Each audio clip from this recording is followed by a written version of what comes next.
आ जाइए मंच पे। माही मनीषा जी, काजल जी चली गई क्या? एक गाना उनके साथ करना है मुझे, ऐसे नहीं जाने दूंगा। कि प्यार काली परसो कि एगो बात बताइए तो बताए देबूगा, लाइल बनी से नूरा लगावे देबूगा, कि से नूरा लगावल मजाक ना होला, उड़े खातिए बबुआ पाख ना होला, तो दिल जहाँ लागे दिमाग ना लागे, पूछ ले निये से कि खराब ना लागे, कि अपना बाजारा में हमारा के आवे देबूका, एगो बात बताई तो बताए देबूका, लाइल बनी से नूरा लगा। काजल जी को एक गाना के लिए रोकिएगा, वो मेरे दिल के करीब का गाना है, उनके साथ करना है। कि प्यारे नहीं खेल लिखल अरे हाथ के लकीर में, नहीं खुद तकदीर में, कि घाम लगता जे राजा, घाम लगता है।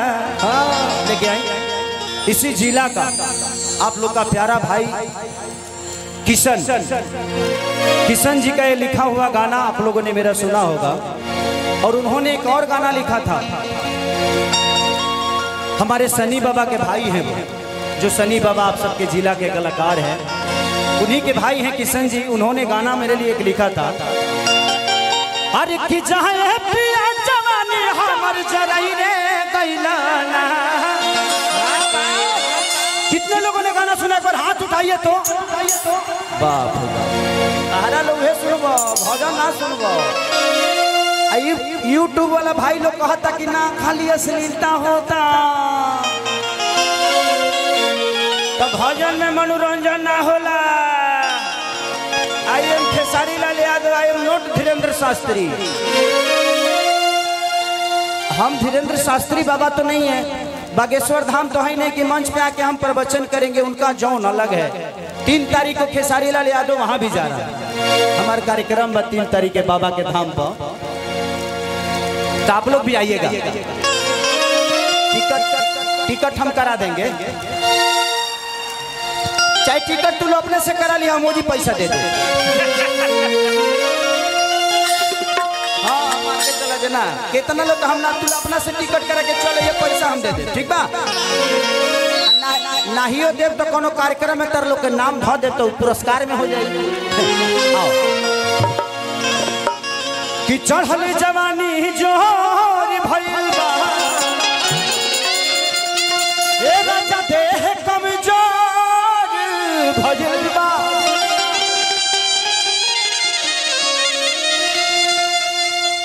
कि ना रहलोगे तो दिल में उठे आगी हो, कहे तार सावतार बलिया के बागी हो।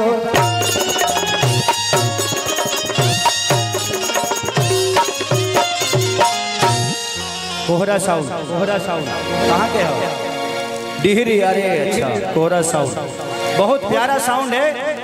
अगर कोई भी कार्यक्रम हो तो आप लोग इनको जरूर बुलाइए। ये पैसा वैसा नहीं लेते हैं, खाली तेल खर्चा पे आते हैं, है ना?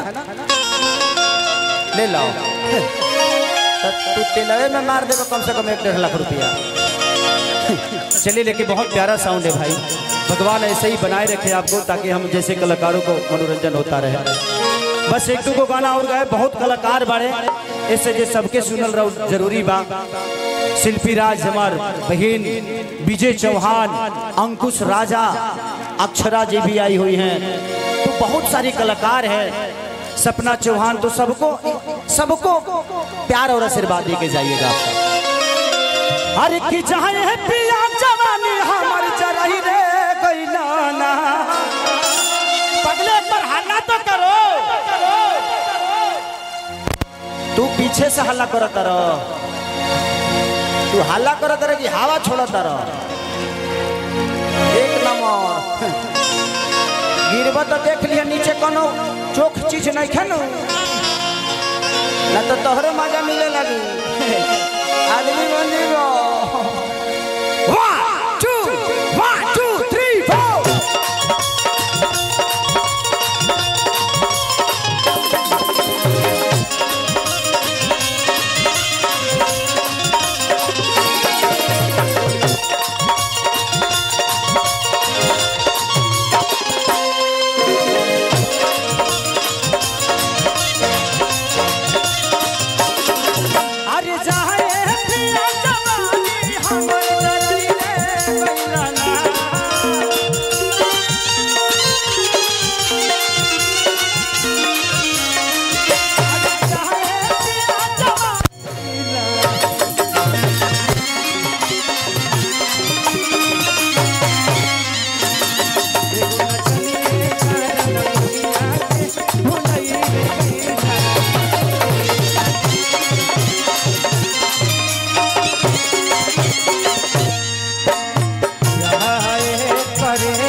ये भूला गइल बा ई तबगे लगता जब के नीचे से निकलल बा।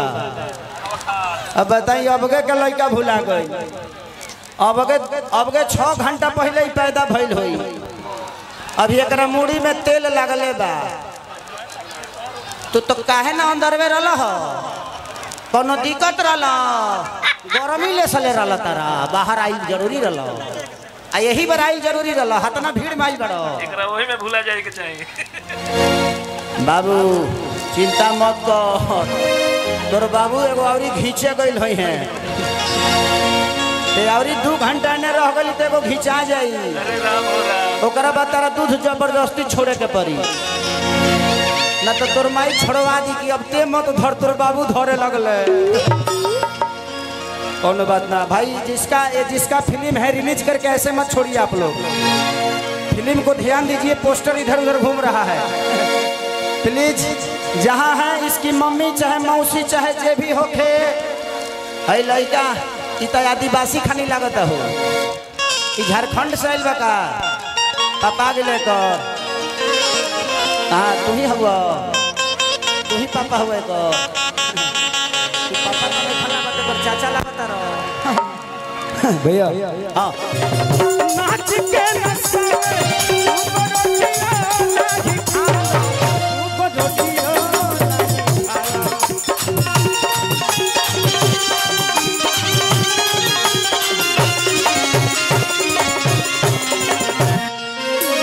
ये गाना माने हमारे राघवेंद्र भैया के सौजन्य से मैं टीम कंपनी के लिए गाया था और सपना चौहान के जीवन की पहली भोजपुरी गाना थी। आज कम से कम 350 मिलियन आप लोगों ने देख लिया उसको।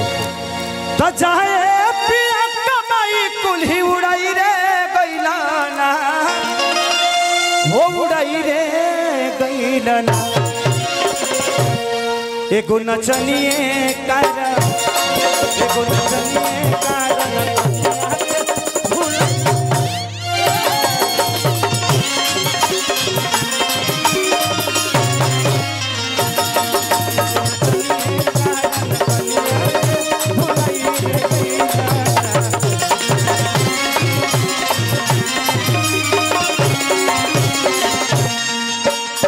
जो तेरी नहीं हमारी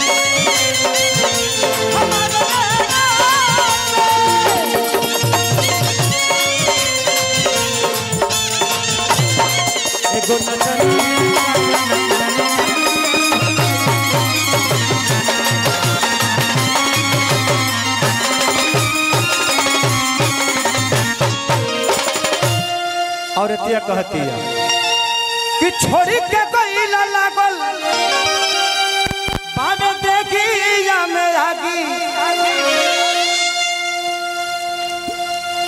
छात्र शक्ति के झावर सिंह भैया की तरफ से बहुत पुरस्कार, भगवान से प्रार्थना से करना तहार हो ऐसे बढ़न नोटाई तो हमार हो जाई कि छोड़ी के जाल राजा लाके देखी या में आगी, लाके देखी या में आगी। बड़ा पागल हौवा बलिया के बागी, हौवा बलिया के बागी कि छोड़ी के जाल राजा लाके देखी या में आगी।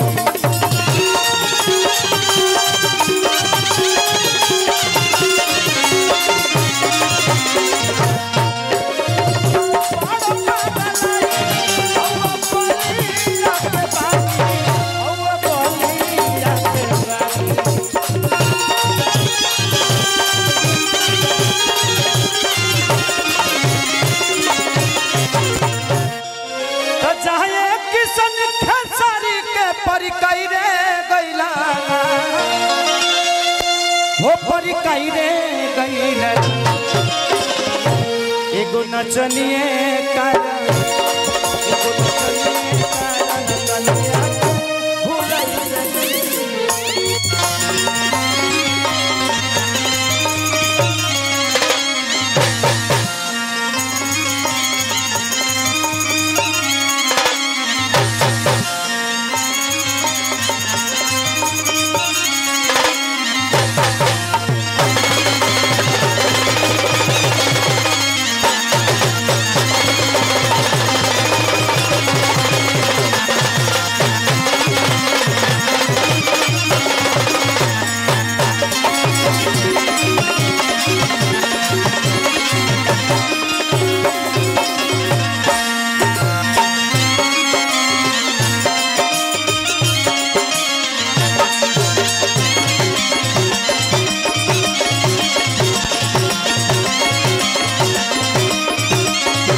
मैंने केहू के पानी पिए के नहीं खमेले तो तू लोग पानी फेंकता रहो। गजब रे गजब। एक बार तनी और ड्रोनवा घुमवा दी, ड्रोन घुमवा दीजिए एक बार, देख लीजिए जिधर से पानी फेंका जा रहा है कौन फेंक रहा है। उसके बाद कल उसके दरवाजे पे टोकन मनी भेज दीजिएगा। एगो काम करे, सपना चौहान जी के बुला लो। अब आवल पुजारी से मिलवा देते हैं तरह लोग के। सपना चौहान जी, मैं चाहता हूं कि सपना चौहान जी से चाहता हूं कि आप मंच पे आ जाएं। भोजपुरी की बहुत